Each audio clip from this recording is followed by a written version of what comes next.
les militants, les responsables et les sympathisants de l'Alliance pour la République pour réfléchir un peu sur comment faire pour redynamiser les activités de l'Alliance pour la République au niveau des Parcelles Assainies.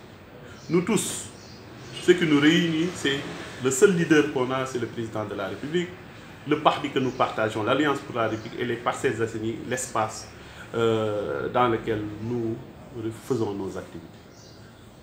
Les camarades et les militants ont constaté qu'il y a une léthargie chronique au niveau des Parcelles Assainies parce que tout le monde le sait, depuis 2019, les élections présidentielles de 2019, il n'y a aucune activité qui a été organisée par l'Alliance pour la République pour redynamiser le parti.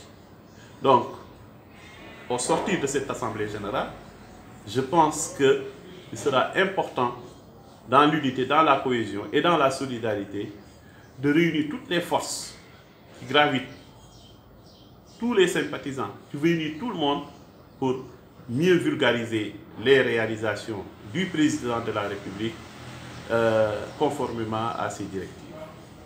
Il y avait un programme extrêmement ambitieux, qui a valu au président de la République le renouvellement de la confiance des populations.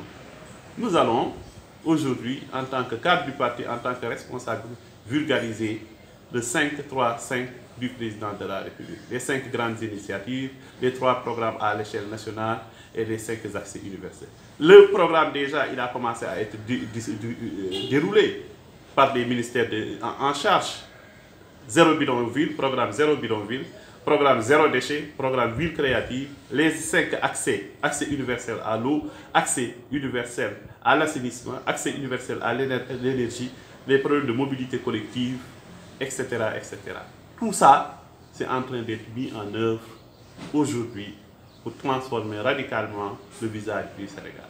Parce que l'ambition du président de la République, vous n'êtes pas sans le savoir, c'est améliorer significativement les conditions de vie des populations. Nous, ce qui nous intéresse aujourd'hui en tant que responsables, c'est nous conformer aux directives du président de la République qui nous a demandé de vulgariser aujourd'hui ce qu'il est en train de faire de bien, ce que le gouvernement est en train de faire de bien. Il y a plusieurs programmes qui ont été initiés par le président de la République. Le PUDC est là pour répondre efficacement au problème de l'électrification rurale, au problème des pistes de production, au problème d'accès à l'eau.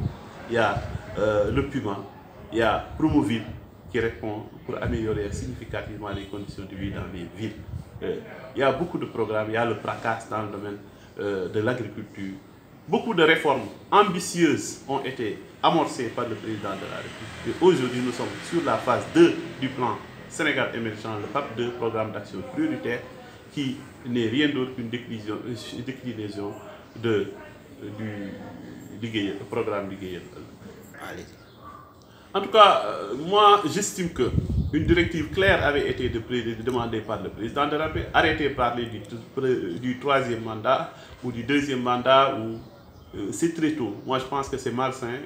Il a été réuni, ça fait même pas 1 an, il reste 4 ans d'exercice du pouvoir. Il nous a demandé de parler de ses réalisations, de vulgariser ses réalisations, de l'aider à accompagner davantage les populations dans l'engagement qu'il a pris. Je pense que ça doit être le challenge de tous les responsables et de tous, surtout nous les cadres du parti.